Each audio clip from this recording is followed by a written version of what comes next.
So, I finished Sonic Frontiers.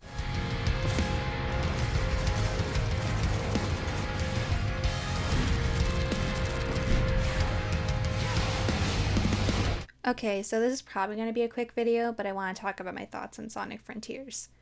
First, some background context on my experience with Sonic as a whole. I am a pretty new Sonic fan. I used to play Sonic Heroes on the GameCube when I was around 5 or 6, but never got far into it, and I never really dived into the series beyond that. This was until September this year, when I got into the IDW comics and got Sonic Adventure 2 Battle for PC. This started a massive explosion of wanting to learn anything I could about Sonic, and with Frontiers rapidly approaching, I pre-ordered it on Switch. So, how did it go? As my previous video went, I'll be splitting this into two sections, one talking spoiler-free content and the second section being spoiler-filled. Since this is a video game, I'll be talking about the mechanics, movement, as well as voice direction, music, and animation. Keep in mind, I'm a very new fan, and I am coming into this series with a very fresh and new perspective on Sonic. After all, the most recent game I've technically played was Heroes, and that game is only a year younger than me. I haven't been jaded by many of the games like Forces and Lost World.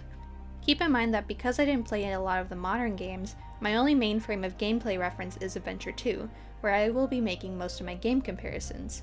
With that being said, let's get into the spoiler-free section. First, how does it run on Switch? I think it ran fine. I know the Switch is a lot less powerful than the other platforms that Frontiers plays on, but I personally didn't get any frame drops. My only two issues was that the cutscenes were fuzzy and the pop-ins. I played it on handheld mode with the Pro Controller and it ran well. The pop-ins were very common. Rails and platforms would just pop in when you get close. It can be a little stressful when you can't see which platforms you have to go to next, but I don't think it was necessarily a deal breaker for me. Now, to the movement. The game is split into two main parts, the cyberspace stages, which are rehashes of previous stages from previous games, and the open world, which is pretty self-explanatory. I don't know if this is a popular opinion or not, but I really dislike a lot of the cyberspace stages. I'm no expert when it comes to game critique, but I will say how it felt to me, and it wasn't great. The movement feels really weighted, and the platforming felt like it wasn't very suited to Sonic's movement. The movement is completely different to that of the open world, and it just didn't feel that fun to control. The only stages I really liked were stages that were based around Sonic Adventure 2 and 1, which were probably mainly for nostalgia, but it also felt easier to control. But it might just be muscle memory. The boost makes a return in this game, which makes Sonic go fast. However, Sonic runs extremely slow in these stages, and it almost feels required to make Sonic, the apparent fastest thing alive, to run fast. Boost can be really irritating as well. Maybe it's me not being used to it, but I constantly found myself falling off the stage because I boosted a bit too far. The light dash can be really irritating too. It just kills all your momentum when you think it would make you go fast, but that's something that also happens sometimes in Adventure 2. However, this is a big however, movement in the open world sections is extremely fun. I found myself getting excited by just running around and interacting with the world. Sure, the boost issue does carry over to where I boost too far and just fall off the map entirely. Might be a skill issue, but I have seen other people have that same issue as well. The open world has a lot of different rails, puzzles, and platforming that keeps you busy.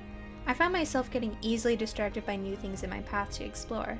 My initial thoughts during the trailers was that the world would just be very empty. And yeah, it kinda is empty at some points. Despite this, I think the rails and platforming makes it a really fun experience to explore the map.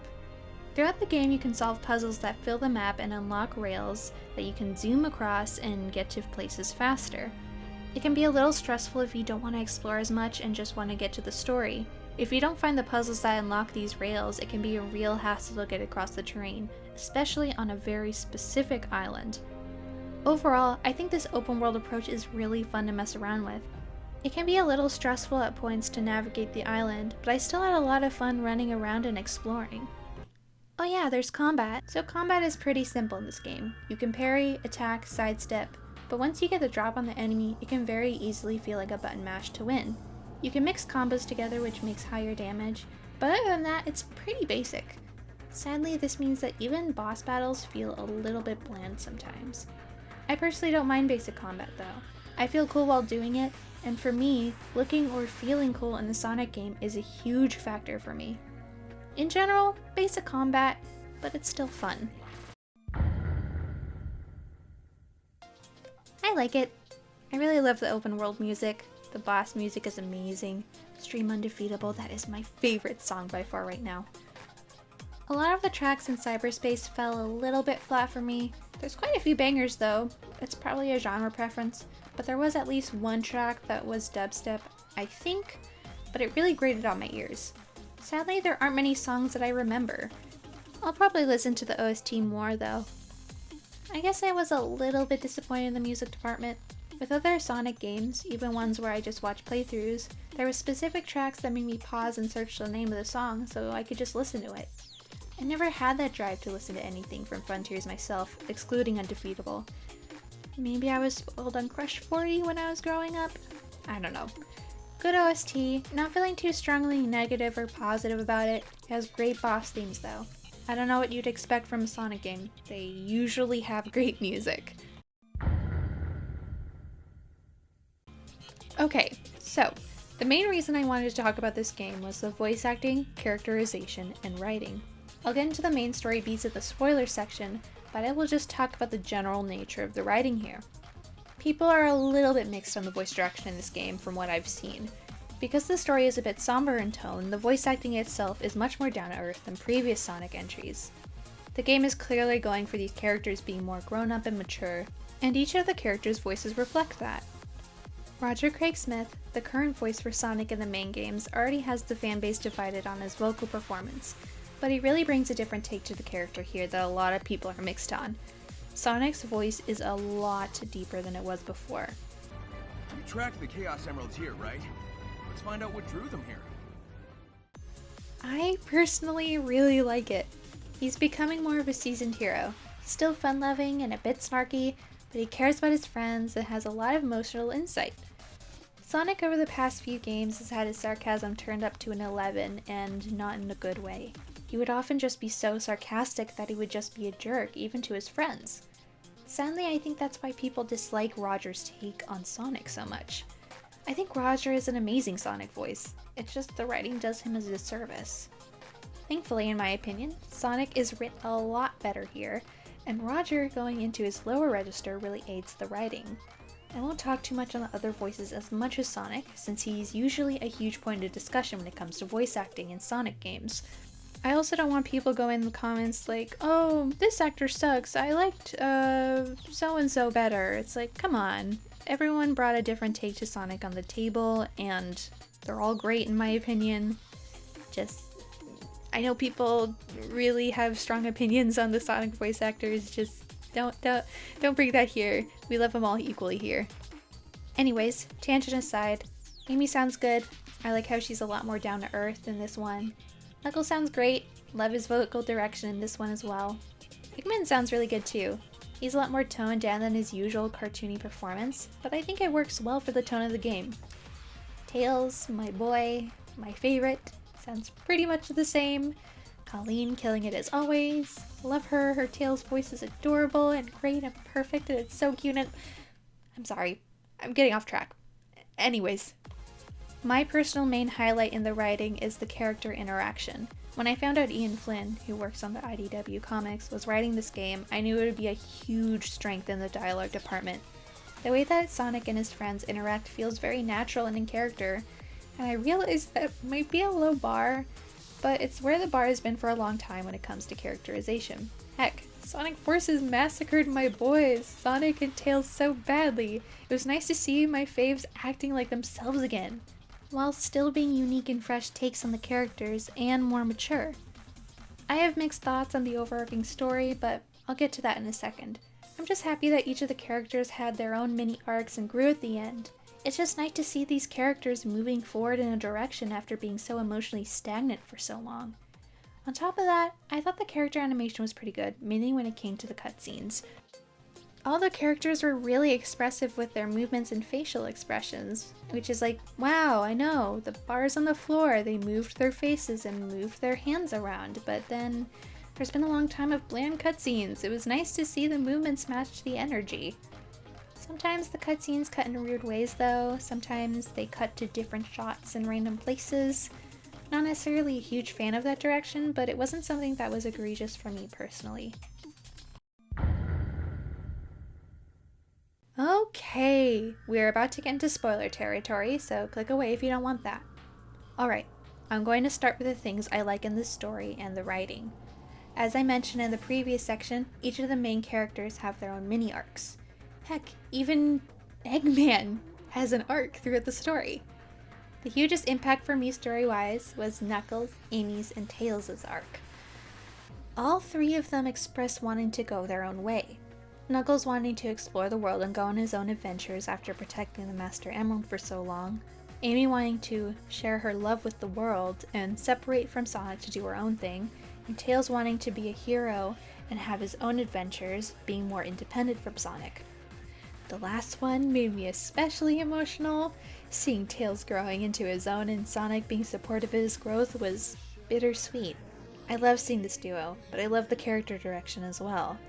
They even mentioned Forces, where he was at his worst characterization-wise, but they integrated that into his arc.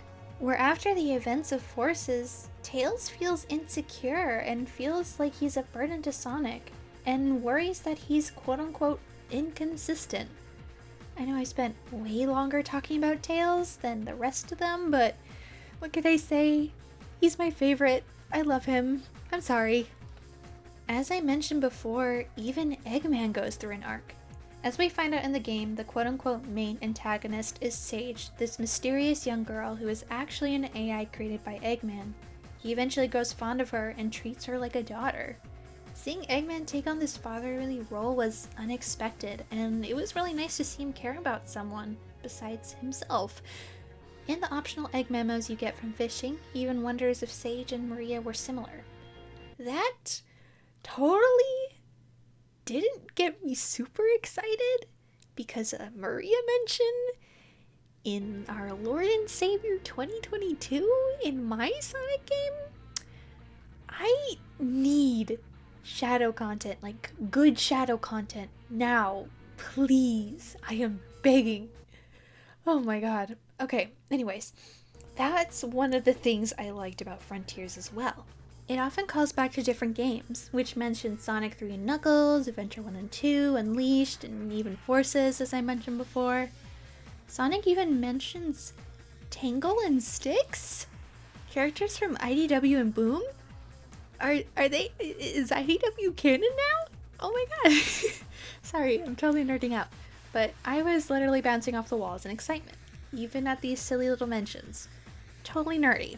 So even though it's cool to see these callbacks, it might be a little alienating for new fans who don't know the previous games or media. However, as a Sonic fan, it was delightful, and I hope that more of the lore from previous games has more effects on the lore of newer games. Sonic Adventure 2, I love the story, please. I need more of that, please. Okay, but yeah, I really love the character writing in general. But despite that, the story itself has some hiccups. Now I'm getting into the more critical side, the overall story. Throughout the story, you learn about this ancient civilization that once lived on the islands, and Sonic is guided by this mysterious voice telling him what to do. However, you discover the ancient civilization was using the bosses that you defeated as mechs to contain the true big bad guy, who I forgot the name of? But anyway, you find the voice you were helping was actually the big bad and you just freed it, and now you gotta stop it with the help of Sage and Eggman. Pretty basic story, it's a Sonic game, works well in theory. My biggest problem is the execution. You fight the final boss and it's just underwhelming? Nothing new happens, it's quite Is that a gun? I guess when I compare it to Sonic Adventure 2's final boss, sorry to bring Adventure 2 into this again, but the final boss was exciting because it was the first time you were ever Super Sonic / Shadow in this game. It felt special, and you were fighting in space, and Live and Learn was playing, and everyone was cheering you on, and the blood was pumping in. I don't know, it felt flat here. It feels the same as every boss we fought before. You fly up to space and fight the true final boss, and depending on your difficulty, the fight could end there, or if you're playing hard mode, you will have a long bullet hell segment against the boss. It doesn't even amount to a different ending, it's just there for added difficulty, I guess. My biggest issue with this fight was that nothing really changed. Besides the extra Toho type boss, you don't really have any variety. I was hoping since Knuckles, Amy, and Tails fused into Sonic, that would lead to some sort of new move or new form. Oh yeah, they did that. That happened. Sonic game. Yay! I don't know, I just wanted something fresh. Even if a new form doesn't really make sense in the story, I just wanted something new for this final boss. And the music was fine. It was good, but it didn't hype me up that much. All the other songs were so great, and you know, this was good, but the other ones were so hype. Like, it was just really hard to top that. Once again, I just think I'm spoiled on Crush 40 when it comes to Sonic final boss music. The ending just felt underwhelming. The boss was just so similar to the rest of the designs, then ended up transferring to a different body, which is literally just a dark moon. There isn't much reflection or betrayal or emphasis on the fact that Sonic was being manipulated the whole time to do the entity's bidding. Does this villain even have a name? It's just painfully bland. Anyways, Sage ends up sacrificing herself to destroy the final boss. As the credits rolled, I wondered why this ending didn't hit for me emotionally when that ending bit is very similar to Adventure 2's ending. Sage and Shadow have somewhat similar arcs and endings to their characters, but I can't really pinpoint the exact reason why Shadow's story worked for me and made me very emotional, but Sage's didn't. On top of that, we really didn't get to know Sage that well as a character. There's optional dialogue where Sonic and her banter, but it isn't until the final island that she opens up a bit more. I love Sage as a character. She's interesting and I would love to see her explored more, but when she died, I just keep thinking to myself, she's an AI, she can be resurrected. Eggman can probably just remake her, just boot her up again. And in the epilogue, I was right. It had no sense of finality. None of the characters even really reacted to Sage's temporary death outside of Eggman. I was really hoping there would be a moment between Sonic and Eggman where he delivers the news, or they have a moment of somberness outside of their rivalry. It was just a kind of bland and sad note to leave out for an otherwise great game.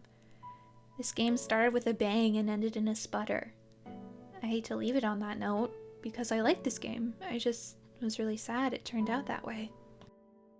Well, I don't want to leave it out on a sad note, so I'll put my final thoughts here. In conclusion, I really like Sonic Frontiers. As someone who isn't familiar with playing modern Sonic games, this was a fun and unique entry. I really hope that Sega makes more fun and unique Sonic games and expands upon the story. I really hope the characters continue their respective arcs beyond this game and grow. I definitely will keep playing and hopefully master it. I'm not looking forward to completing the cyberspace stages, but otherwise, I think this is a fun title. As a newcomer fan, the future of Sonic is looking really bright. That's all I have to say for now. See you later.